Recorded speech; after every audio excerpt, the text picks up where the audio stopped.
etong si Congressman Isidro Ungab, ito yung isa sa nagpapahama kay Duterte. Bakit mga kababayan? Kasi siya yung nakapansin daw nung mga blanco.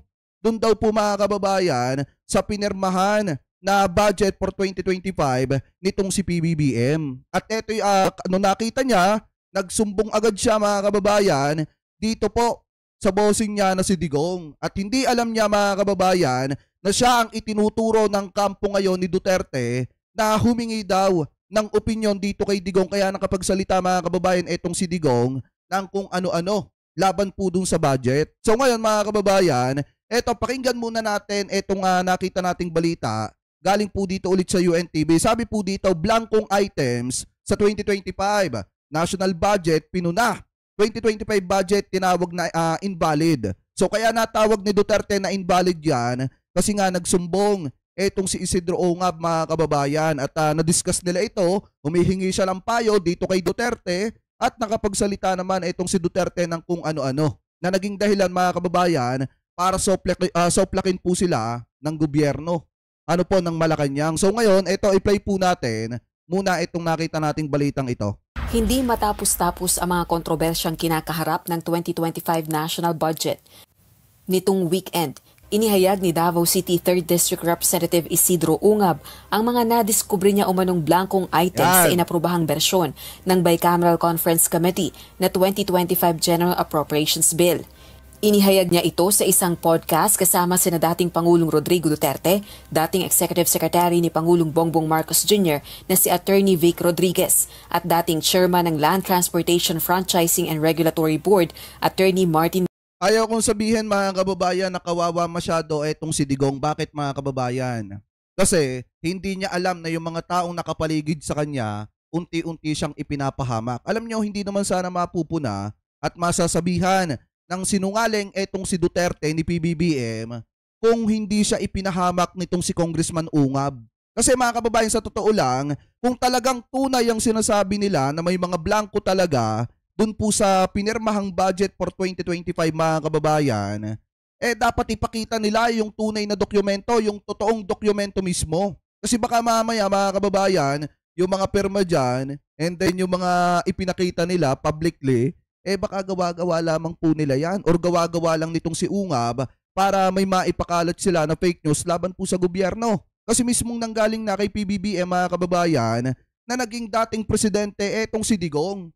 At alam niya na hindi makakalusot yan mga kababayan, yung GAA, hindi makakalusot yan basta-basta kung may mga blankong items. Kung may mga blanco, dun mismo mga kababayan sa sinasabing budget. Ano po, so ngayon, ipagpatuloy pa natin. Delgado III.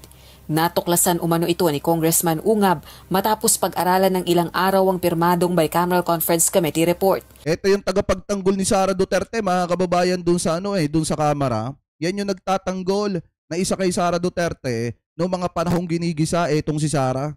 Ang Bicameral Conference Committee report ang reconciled version ng 2025 General Appropriations Bill ng Senado at Kongreso.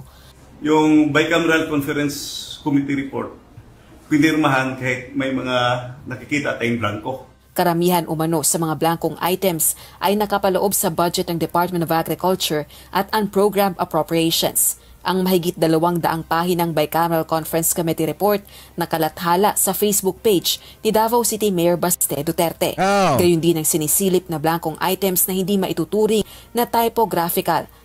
Tingnan natin mamaya mga kababayan kung paano sila magturuan dyan. Kasi naglabas sila Nag-expose sila mga kababayan ng ganyan, tapos magugulat na lang tayong lahat, nagtuturoan na sila kung sino ba talaga mga kababayan ang nagpakalat niyan. Ano po, so ngayon ipagpatuloy pa natin. Grammatical o printing error. Ayon sa kongresista na naging chairperson ng House Committee on Appropriations sa loob ng ilang taon, ngayon niya lang na-encounter ang ganitong blankong items sa isang Bicameral Conference Committee report. These are not, I would say, ordinary figures because these figures will reach to billions of pesos. Kung isa-isahin natin, I think 13 pages pa yung nakita ko na blanco at saka pati na yun sa unprogrammed appropriations. Niratipikahan umano ng 2 kapulungan ng Kongreso ang depektibong Bicameral Conference Committee report. Defective yung Bicam report.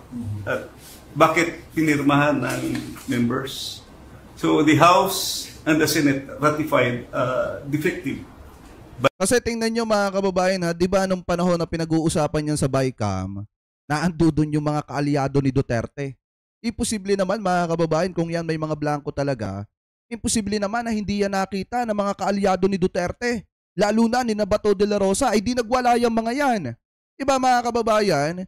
Kaya nga kung tunay ang mga yan, kung tunay itong mga pinapakalat nilang ito mga kababayan, bakit hindi nila ilabas yung totoong dokumento niyan? Bakit hindi nila ipakita sa publiko?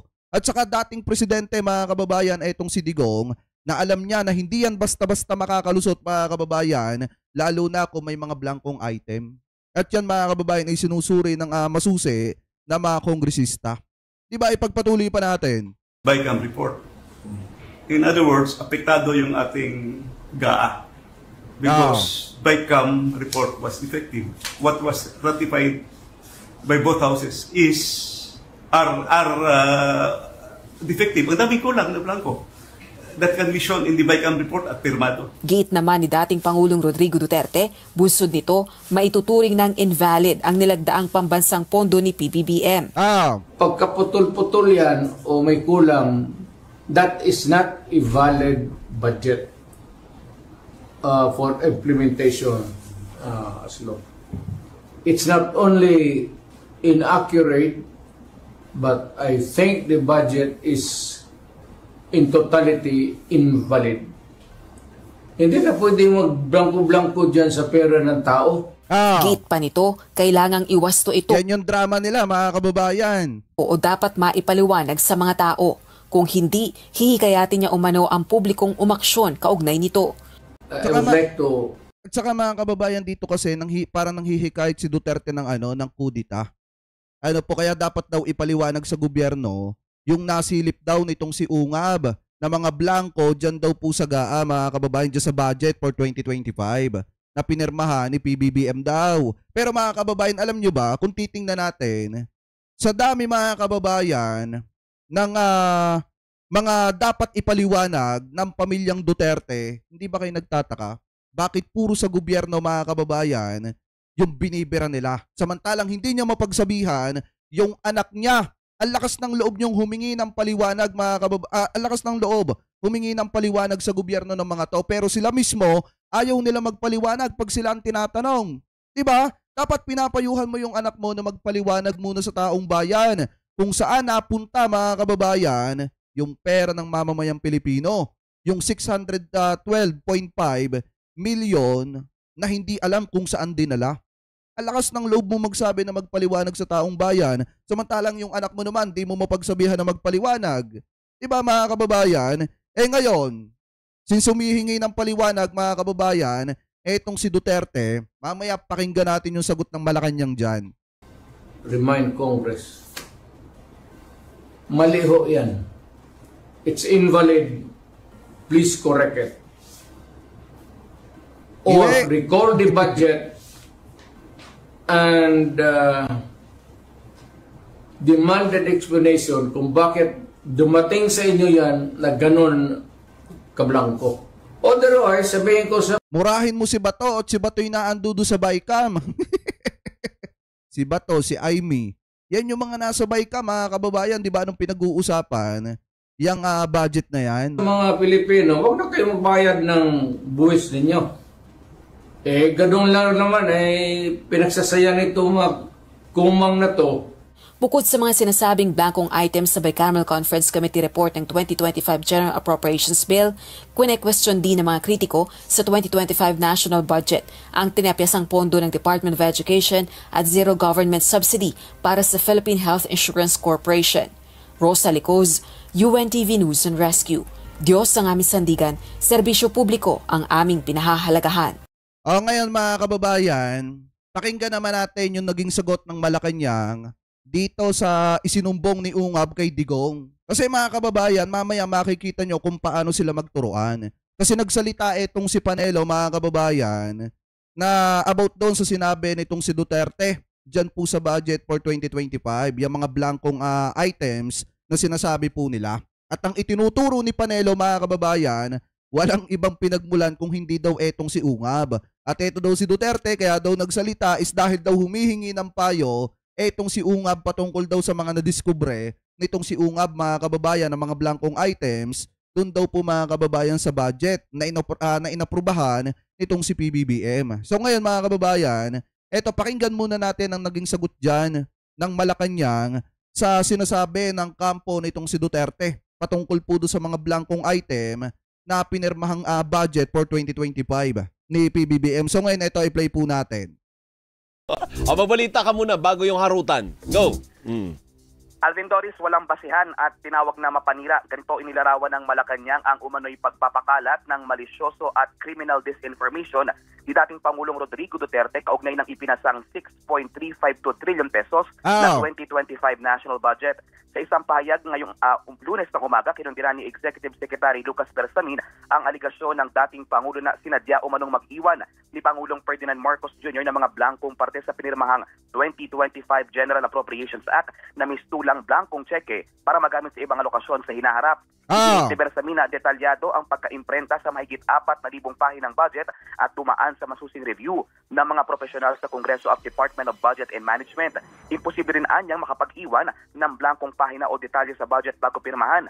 Hinimok ng opisyal ang publiko na suriin ang kopya ng 2025 budget na madali umunong maa-access sa website ng DBM. Kita niyo, mga kababayan, sinasabi dito ni ESA Lucas Bersamin na kayo, taong bayan, kayo na mga nanonood sa atin, hinihikayat kayo ng gobyerno na tingnan ninyo yung mga ipinapakita, mga kababayan, ng kampo ni Duterte na madali namang ma-access dun sa website ng DBM. Malaya kayong buksan, mga kababayan. Search nyo lamang po ang DBM, mga kababayan, sa DBM website. Makikita nyo to, mga kababayan. Click nyo lang yan. Pero mahina yung signal ko kaya hindi magbukas. Malaya kayo. I-click nyo lang to, mga kababayan. Pwede nyong hanapin dyan yung mga sinasabi at ipinapakita nitong si Duterte, mga kababayan, na mga sinasabi nilang mga blankong items. So ngayon, ipagpatuloy pa natin. Para makumpirma ang kumpleto at tama ang mga detalyeng nilalaman. Kumpiyansa si Bersamin na kahit sinong suburi sa budget ay sasang-ayon na walang programa, aktibidad o proyekto ang nakalagay sa sinasabing blank appropriation dahil masusing sinala ang batas ng budget bago pinirmahan. Ang pahayag ng Malacanang ay kasunod ng pagkwestiyon ni Duterte at Davao Representative Isidro Ungab sa ilan umanong discrepancies sa Bicameral Conference Committee report ng ipinasang 2025 budget. Pero iginiit ni Bersamin na hindi pinahihinturutan ng mga umiiral na batas na mag-iwan o magkaroon ng blank appropriation sa budget. Hinimok naman ng opisyal ang dating Pangulo at Kongresista na maging responsable at itigil ang papapakalat ng mga maling impormasyon.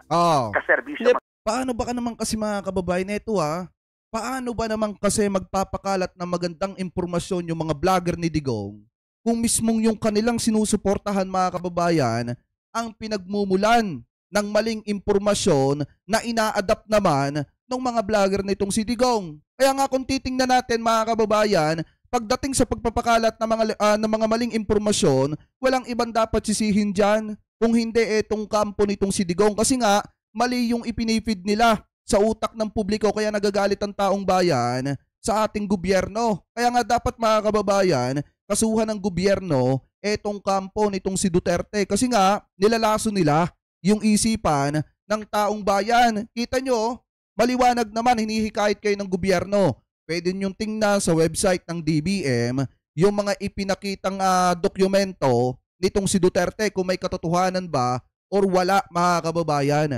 So ngayon, ipagpatuloy pa natin. Pero teka muna, sabi niya ang publiko daw yung magbasa, diba? Saan ba na-access yung budget na yan? Kasi baka sila lang naman yung nakakapagbasa. Sa DBM website, mga kababayan. Yung publiko ay hindi, ay talagang pagdododahan nga. Andito nga, check ko rin na Alvin Doris, nasa website ng DBM, Department of Budget and Management. Dito ma-access ng na-download mo? Na-access mo? Hindi ko pa ma-download eh. Kasi nga pagkakapal-kapal na yan. Pagkakapal-kapal na yan. So pag sinabi ng Executive Secretary na kahit ang publiko malalaman naman, paano malalaman kung hindi nga ma-access yan kung kayo-kayo lang ang nakakapagbasa niyan? Isang toneladang pahina. So palagay mo magkaroon ako. Nasa 4,000 mahigit na pahina yun, mga kababayan natay. Pakitama na lamang po ko kung ako po ay mali. Ng pasensya na i-download yon. Yan ang sinasabi ko sa iyo. Magaling lang kayo gumawa ng mga press release. Pero ang totoo, accessible ba yan? Yun lang. Para lang patunayan na mali ang dating presidente. Accessible ba o hindi? Ito, accessible naman, Alvin Doris. May diba? dedicated na page dito sa website ng DBM. Makikita mo yung mismong General Appropriations Act, yung ipinasang budget. Meron din kopya ng tinatawag na maliwanag, sinasabi dito, accessible mga kababayan. Pwede nyong masilip sa DBM website. Ano po, puntahan nyo lang doon and then hanapin nyo doon yung isinasabi nitong si Duterte, ng kampo nitong si Digong mga kababayan na may mga blanco daw. yung naging panukala noon ng executive para makumpara siguro kung ano yung talagang ipinanukala at kung ano yung mga naipasa lang. Pero sabi mo, buffering hanggang ngayon. Yung mga ilang minuto ka nang nagba-buffering. Ilang minuto nang umiikot-ikot? Ito, kakabukas lang. Kakabukas lang bukas ulit. na. Nabukas. So, accessible. Accessible naman, pero siguro kailangan mo lang maghintay ng yung mga ilang minuto kasi dahil makapal ito, maraming pahina. Naku, wala akong panahon, Christian. Busy akong tao. Sige, ako magbabasa para sa inyo. Sige. Ayan mga kababayan na accessible. Punta lang kayo dito sa may DBM. Ayan yung DBM website. Medyo matagal nga lang siyang ma-open mga kababayan. Sa akin kasi mahina yung signal ko ngayon Kaya medyo matagal siyang ma-open. Ikot lang ng ikot siya mga kababayan. Pero yan naman, accessible naman yan. Sabi nga dito sa balita, medyo matagal nga lang daw magbukas. Pero nababasa naman yan mga kababayan. Basta punta lang kayo dito mga kababayan sa may Department of Budget. Ayan ganyan lang, nagbabaperin lang sa akin kasi mahina yung signal. Pero mga kababayan, pag malakas yung signal nyo, mabubuksan nyo yan. Punta lamang po kayo dito sa DBM, Department of Budget and Management website. Yan, madali nyo naman yan makikita sa Google mga kababayan. So ngayon, maliwanag naman na eto sinagot ni ES Lucas Bersamin, etong mga pahayag ni dating Pangulong Duterte at nitong si Ungab. Alam niyo, sa totoo lang mga kababayan hindi naman yan matatalakay ni Digong kung hindi nagsumbong etong si Ungab. Kaya nga kung meron mang pahamak dito kay Duterte mga kababayan, walang iba. Walang iba kung hindi etong si Ungab at etong iba pang mga kasamahan nitong si Digong. Kasi nga mga kababayan, hindi nila iniisip na kapag ka nagsasalita etong si Duterte, lalo na't kung wala silang matibay na ebidensya mga kababayan, possible na mahusgahan sila ng publiko. Pero dahil nga sa hindi nila iniisip yon, ayan, naipahamak nila mga kababayan, etong si Digong napahiya na naman.